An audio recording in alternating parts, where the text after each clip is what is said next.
गोविंद पानसरे हत्या प्रकरणी सर्व आरोपींना जामीन मंजूर झालाय। वीरेंद्र तावडे, अमोल काळे, शरद कळसकर यांना जामीन मिळालाय। हायकोर्टाच्या कोल्हापूर सर्किट बेंचनं जामीन दिलाय। वैभव खेडेकर यांचा अखेर भाजपमध्ये पक्षप्रवेश झालाय। प्रदेशाध्यक्ष रवींद्र चव्हाणांच्या उपस्थितीत पक्षप्रवेश सोहळा संपन्न झाला। यावेळी वैभव खेडेकरांनी जोरदार शक्ती प्रदर्शनही केलं।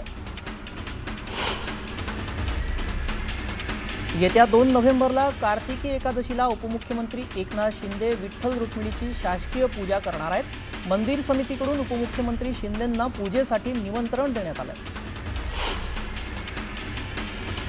रायगडचे मनसेचे जिल्हाध्यक्ष जितेंद्र पाटलांनी मंत्री भरत गोगाल यांवर टीका केली आहे। तुमच्याकडे इकडून तिकडून पलटी मारलेले आमदार खासदार आहेत असं ते म्हणाले। दरम्यान तुम्ही एक मैदान बुक करा, आम्ही एक मैदान बुक करतो, पाहुयात कोणाकडे कोण जमतं असं आव्हानही त्यांनी दिलं। कफ सिरप आणि इतर संवेदनशील औषधांची ऑनलाईन पद्धतीनं बेधडक विक्री सुरू असल्याचं समोर आलंय। यावेळी मंत्री झेवळांच्याच नावाने मागवलेल्या औषधही घरपोच पाठवल्यात। तातडीनं यावर नियंत्रण आणण्याची मागणी करण्यात आली आहे। रायगडमध्ये आमदार महेंद्र दळवी यांच्या नेतृत्वाखाली प्रकल्पग्रस्तांनी साखळी उपोषण केलंय। स्थानिक प्रकल्पग्रस्त आणि बेरोजगारांच्या मागण्यांकडे आरसीएफ प्रशासनानं दुर्लक्ष केल्याचा आरोप करण्यात आलाय। तातडीनं मागण्या पूर्ण करण्याची मागणी यावेळी करण्यात आली। पनवेलच्या कासाडी नदीमध्ये ग्रामस्थांनी आंदोलन केलंय। एमआयडीसी प्रशासनाचा ग्रामस्थांनी विरोध केलाय। मागण्या मान्य न केल्यास तीव्र आंदोलनाचा इशाराही दिलाय।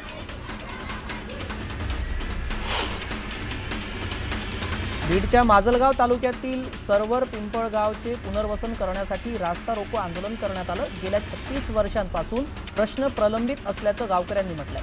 तातडीनं मागण्या मान्य करण्याची मागणी देखील करण्यात आली आहे। वडगाव मावळ तहसील कार्यालयावर आदिवासी समाजानं आंदोलन केलंय। यावेळी धनगर आणि बंजारा समाजाच्या मागणीला विरोध करण्यात आला। एसटी प्रवर्गातून आरक्षण न देण्याची मागणी करण्यात आली आहे।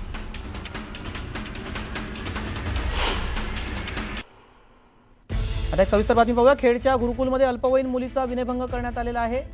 खेडमधील लोटे येथील आध्यात्मिक वारकरी गुरुकुलामध्ये धक्कादायक घटना घडलेली आहे। गुरुकुलच्या प्रमुखानं आणि शिक्षकाने एका अल्पवयीन मुलीचा विनयभंग केल्याचं समोर आलंय। मुलीनं तक्रार दिल्यानंतर या दोघांवरही गुन्हा दाखल करण्यात आलाय। या प्रकरणी गुरुकुलाचे प्रमुख भगवान कोकरे यांना अटक करण्यात आली आहे। तर गेल्या वर्षी हे गुरुकुल सुरू झालं होतं।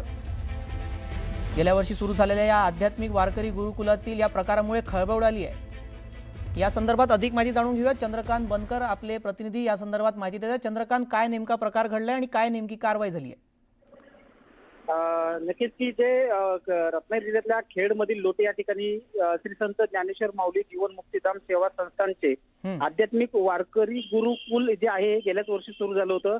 राज्यातल्या अनाथ, निराधार आणि आर्थिकदृष्ट्या दुर्बल घटकातील विद्यार्थ्यांना मोफत शिक्षणाचा हा जो उद्देश होता तो या गुरुकुलाचा होता। परंतु काल जी धक्कादायक घटना समोर जी आलेली आहे, एक अल्पवयीन मुलगी त्याच ठिकाणी वसतिगृहात राहणारी आहे आणि तिच्यासोबत जे आहेत हे जे भगवान कोकरे महाराज आहेत, जे प्रमुख आहेत या गुरुकुलाचे आणि तिथले जे शिक्षक आहेत, त्या 2 जणांच्या विरोधात एका अल्पवयीन मुलीनं विनयभंगाची जी तक्रार आहे ती या ठिकाणी दाखल केलेली आहे आणि त्यानुसार गुन्हा दाखल आज पहाटेच्या सुमारास झालेला आहे आणि गुन्हा दाखल झाल्यानंतर आज दुपारी भगवान कोकरे महाराज असतील आणि त्यांचे जे शिक्षक असतील या दोघांनाही खेड पोलिसांनी अटक केलेली आहे। या संदर्भात पुढील तपास जो आहे हा सुरू आहे, कारण पीडितेचे जे आई वडील आहेत त्यांनी न्यायाची अपेक्षा या ठिकाणी केलेली आहे। एकंदरीत जर बघितलं तर हे जे गुरुकुल आहे आणि ही जी संस्था आहे अनेक वेळेला चर्चेचा विषय या ठिकाणी बनलेले आहे। मग अनधिकृत त्या बांधकामाचा विषय असेल किंवा अन्य कुठले विषय असेल, अनेक राजकीय पक्षांच्या देखील टार्गेटवरती हे जे संस्था आहे ती यापूर्वी राहिलेली आहे आणि या संदर्भात आता पुढे काय कारवाई होते त्या संदर्भातले अपडेट्स घेत असतो। तुर्तास धन्यवाद चंद्रकांत आपण दिलेल्या सविस्तर माहितीसाठी। दरम्यान भास्कर जाधव यांनी देखील या संपूर्ण प्रकरणात प्रतिक्रिया दिली आहे। काय म्हणालेत ऐकूयात। त्या महाराजानं एका अल्पवयीन मुलीवर लैंगिक अत्याचार करण्याचा प्रयत्न केला, तिचा विनयभंग केला आणि एकाच मुलीबरोबर नाही तर हे प्रकरण अनेक मुलींबरोबर झालेलं आहे। भाजपच्या कुठल्या तरी काय किरण संस्कृती का संस्कृती का काय का कुठल्या तरी संघटनेचे मोठे नेते आहेत ते. आता त्यांच्याकडून हेच अपेक्षित आहे, दुसरं काय असणार अपेक्षित.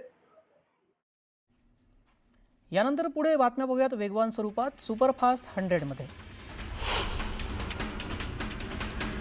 गोंदिया जिल्ह्यामध्ये अतिवृष्टीमुळे 2961 हेक्टरवरील पिकांचं नुकसान झालंय.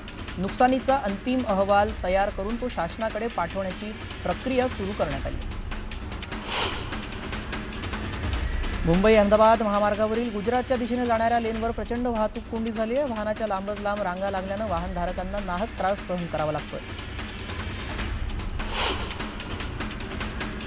परभणीमध्ये उड्डाणपुलाच्या दुरुस्तीअभावी अपघात वाढले. दुरुस्तीचं काम तातडीनं पूर्ण करण्याची मागणी करण्यात आली आहे. संगमनेर तालुक्यातील आधार फाउंडेशनने पूरग्रस्तांना मदतीचा हात दिलाय. किराणा किटसह प्रत्येक कुटुंबाच्या बहिणीसाठी साड्यांची भेट दिली. बैठकीमध्ये ठाकरे बंधूंकडून व्हीव्हीपॅट आणण्याची आग्रही मागणी करण्यात आली. देशात कुठेच सध्या निवडणुका नाहीत तर व्हीव्हीपॅट आणा, व्हीव्हीपॅट शिवाय निवडणुका घेऊ नका असं मत ठाकरेंनी व्यक्त केलं. यादी दुरुस्त होईपर्यंत निवडणूक घेऊ नका असं मत ठाकरेंनी मांडलंय. तुम्ही निवडणुकीसाठी सज्ज आहात का, आधी आश्वासन द्या असा परखड सवाल राज ठाकरेंनी निवडणूक आयोगासमोर उपस्थित केला. मतदार याद्यांमध्ये प्रचंड घोळ आहे. निवडणूक याद्यांमध्ये वडिलांपेक्षा मुलाचं वय जास्त असं कसं, असं राज ठाकरेंनी विचारलं. निवडणूक लागलेली नाही मग मतदार नोंदणी बंद का, 18 वर्ष पूर्ण झालेल्यांनी मतदान करू नये का, असा सवालही राज ठाकरेंनी विचारला. अनेक ठिकाणी खोटी मतदान नोंदणी झालेली आहे अशी तक्रार उद्धव ठाकरेंनी केली. अशा बोगस मतदार नोंदणीवर अद्याप कोणतीही कारवाई करण्यात आलेली नाही असंही उद्धव ठाकरे म्हणाले. बोगस मतदारांची संख्या लाखोंच्या घरात आहे. घरं अस्तित्वात नाहीत पण तिथे मतदारांची नोंदणी आहे असं जयंत पाटलांनी सांगितलं. मतदार याद्या दुरुस्त करून मतदान घ्या अशीही मागणी त्यांनी केली.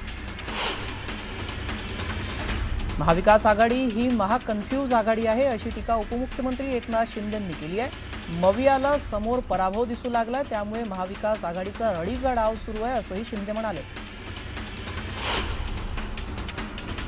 जनता महायुती सरकारच्या पाठीशी असून महायुतीने दिलेल्या कामाची पोचपावती जनता देईल असं एकनाथ शिंदे म्हणाले.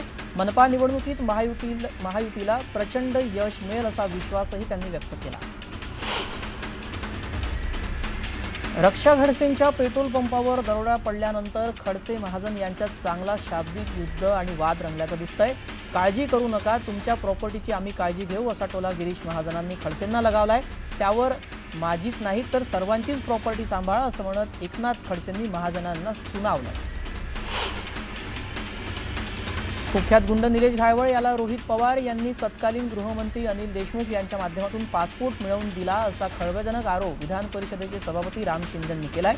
निलेश घायवळ प्रकरणामध्ये रोहित पवार हे धादांत खोटं बोलत आहेत, मात्र ते आता तोंडघशी पडले आहेत असंही राम शिंदे म्हणाले.